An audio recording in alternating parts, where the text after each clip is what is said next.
Баянгол дүүргийн 29 дугаар хороо буюу Улаанбаатар хотын том мега төслүүд явагдаж байгаа дүүжин тээвэр төслийн маань хар өрн барс 2 зах дээр ирж байгаа буудлын хажууд ирээд байна. За үндсэн гарсан зөрчил бол яасан гэхээр дүүжин тээврийн удирдлагатай орц гарсны асуудлыг шийдээд оршин тогтмол болох юм байна гэсэн зөвшөөрлөд бид хүрсэн байгаа. Бид энэ томоохон мега төслийг бүр дэмжиж ажиллаж хамтарч ажиллана гэсэн бодол саналтай байна. Гэхдээ хэн нэгэн этгээдүүд ирээд буулган нураана гэд дарамт бүр хэрэгсээ хитэрсэн. Хэн явуулдیں ямар захиалгатай мэдэхгүй. Магадгүй бид нар дахин шатаах гэж байгаа ч үгүйс гарга байхгүй. Нэгдүгээр, хоёрдугаарт энэ дээр 11 магистрат шугам дээгүүр дэлхийн нийтэд байхгүй туршлагаар инженерүүд юу яасан? Замын зураг хийсэн. Замын зураг нь ямар учиртайг бол манайхан бүр октоосоо байхгүй болгоно гэж байгаа. Бид нар энийг буулгахгүй барихгүй гэж юм л октоосын яриаг урт гарсны асуудлыг шийдээд би зэрэгцээ оршиол гэж ярьтал буулган нураана гэл нэг одоо цаас бариад нэг нөхдүүд ирдэг. Хамгийн гол одоо бидний айж имиж байгаа нь 11 магистрат шугам дээр уртааш нь одоо ингээд зам хийх гэжээдэг.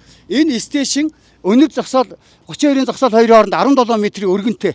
Энэ 17 метрийн өргөнөөр энд 1800-аас 2500 хүн зорчино гэдэг байгаа. Энд 70,000-аас 130,000 өдөр зорчдог. Энд яа зам хийх гээд байгаа юм бэ? Энэ замын зургийг гаргасан хүмүүсээ та нар эндгээ онцгой анхаарч өгөөч. Баянгол бизнес инкубатор төвн анх үүсгэн байгуулсан шалтгаан нь 17 онд энэ гудамж толгойд худалдаа хийж байгаа иргэдэг ажлын байраар хангах зөв зүйтэй юм байна гэдэг шийдлийг Баянгол дүүргийн засаг дарганд хамгийн газраас гаргасан. Бид асуудлыг цааш нь хөндөж яваад нийслэлийн тухайн үеийн зарчийн ажлын албаны дарга ерөнхий менежер ган төмрөөр дэмжүүлээд Монгол Улсын ерөнхий сайд амар сайханд хөрс хөд танилцуулаад хотын дарга амар сайхан дэмжиж тэгээд Баянгол дүүргийн засаг дарганд хамгийн газартай гэрээ хийгээд 2020 оны 6 сарын 2-наас энэ ашиглалтанд орсон юм. Одоо ингээд 5 жил болж байна. 5 жил болох хугацаанд нэг удаа Францын засгийн газрын гал хийсэн юм уу, хаанаг нь хийсэн бид гадны хаалгад өртөж нэг шатсан ийм л байгууламж байгаа. Зүгээр арга ядраад амьдрах л гэж явал иргэд болохоос ш ага багтаачаад хүнээс түрээс аваад явж байгаа байгууллага биш энэ бол. Кабель кар буюу дүүжин тээвэр төслийн барс 2 талдаа ирж байгаа төмөр замд аваад ирж байгаа талын эцсийн буудал яг энэ чинь иргэд бол буугаад ийшээ ингээд зорч хөдөлгөөнд орох нь шүү дээ. Барс 2 захаас энэ тулгуурны аюулгүй заа хүртэл энэ хэсэг газараа одоо хашаалж авах тийм ээ. Замын төлөвлөлтүүд энэ хоёр баашингийн эхний хойгоор идэх чинь энүүгээр явж байна. Тэгэхээр замын газраас энэ зам боломжтой юу? Өндөр аюулгүй заа хангаж байна. Энэ хэсгийг хэр хамгаалт авах юм гэдэг нэгэ тодорхойлоод яг энэ хэсгийг одоо та ингээд хараа. Тий энэ ингээд хэдэн метр гэсэн бэ? 17 метр. Одоо эндээс эхлүүлээд гэсэн биш тий. Эндээс эхлээ. Тэр авахгүй тэр авахгүй. Тэгэхээр энэ бас чөлөөлөгдсөн гэсэн. Чөлөөлөгдсөн. Тэгээд ийшээ ингээд 17 метрээр аль үрж байна? Энэ авцаа ирж байна уу? Энэ цэг нь байхгүй юу? Яг энэ автобусны буудлыг харалдаа гэж тохирцгаасан юм. За энэ үртэл бол ингээд чөлөөлөгдөөд тий. Замынхаа ингээд энэ үртэл ингээд чөлөөлөгдөөд ингээд одоо хэдүүлээ энэ ч нийтийн тээвэр ирээд хүмүүс иргэд маань энэ тодоргой ингээд зорчих хөдөлгөөнд ороход бэлэн болно гэсэн.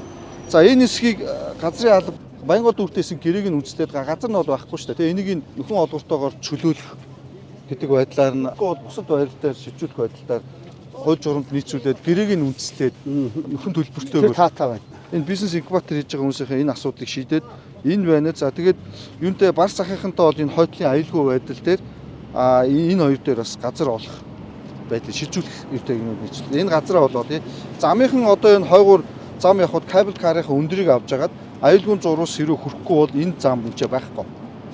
Тэгээд хойшоо шилжүүлдэг нь өснө байхгүй гэдэг. За уртал дээр юм байна. Одоо зам ингээд нийлүүлээд зураг харах хэрэгтэй. Би замынханд хэлж байна. Одоо энүүгээр ингээд кабель кар гэхэд энэ дундуур иргэдийн хөдөлгөөн дээр авцам явна гэж байхгүй шүү дээ. Нэгдүгээр хоёрдугаар энэ чинь юуны цэвэр усны юм уу дулааных юм уу? Магистрат шугам магистрат шугам явж байна. За энэ энүүгээр явахгүй болохоор энэ дундуур явахгүй бол энэ зам ингээд байхгүй болчих. Тэгээ энэ төлөвлөлтөд хаад за энэ чинь ингээд юу юм бэ? Замынхан энэ ингээд нэгэнт байх юм чинь ингээд ирэхээр эндээс хойшоо харин замыг ингэж холбож болохоор байна уу. Тэгээд явган замтаа ингээд ийшээ нэгэ хүний өдгөн бахаар яг энэ хэсгээр бол угаасаа зам байхгүй тодорхойлчихлоо шүү дээ. Мэдээж хүн буугаад ирж байгаа юм шиг машин зам хийнэ жоох. Тэгэхээр замын алба энэ төлөвлөлтөө нийслэл замын хөгжлийн газар энэ төлөвлөлтөө шинжилээд энэ аюулгүй зай хуржүүлэлтэнд хүрэхгүй бол энэ төлөвлөлтийг байхгүй болгоод зураг нэгтгэхэд төслийн нэгдэх газар ингээд байхаа. Тэгээ мега дарга энийг цуг барсын захиралтай. Энийг нь бол Баянгол дүүргийн та ингэж Баянгол дүүргтээсэн гэрээгээ өгчдөг хөө манайдаа. Манай нийслэлээр нөгөө гэрээ нь байдаг байхгүй. Та гэрээгээ өгчөд бид нар аваад хууль журамд нийцүүлээд нөхөн олгортойгоор мигээ дарга те шилжүүлэх байрлалын бит хоёр ярилцаад эргээд тантай зөвшөлдсөн. А эсвэл бид нар энийг нөхөн олгортойгоор авахар бол хотын өөр аль байрал дээр инкубатор төвөнд байлгаж болох уу? Эсвэл нөхөн олгортойгоор яаж бүр энэ чиглүүлж болох уу гэдгийг танаа холбоотой аль бие ёсоор хэлүүлээд тохирдог уу? Тэгэхээр ингээд уялдуулж холбож ажилласан танд баярлалаа. Нэр тэгээд хэлсэн наанд ойлгомжтой гэж хэлэх үгүй. Ингээд хин нэгэн дарга ирээ шийдвэр гаргад явмаар. Тэгээ харин даваад байгаа дахин хэлий. Болж чинь ийм хэрэгцээтэй газар нь иржээ. Ямар дулаан байхгүй зүгээр энд бид ажиллаад гэр ажил хоёрын хооронд яваад ингээд нэг амьдрчлаагаа хийдэг эгэлж ирэх худалдаач ч шүү дээ бид нэр. Дүүжин тээврийн 1-р шугамын ажил маань Ярамгийг Барс 2-р захтаа ингээд Баянгол дүүргийн 29 дугаар хорондоор ирж төв замд олдож байгаа. Энийн захын буудлын ажил бол өнөөдөр ингээд дуусах шатанд бол нэлээд дөгцөн явж байгаа. 3 сар ихэд бол ажлыг дуусгаад туршилтын тээврийг хийхээр бол төлөвлөж байгаа.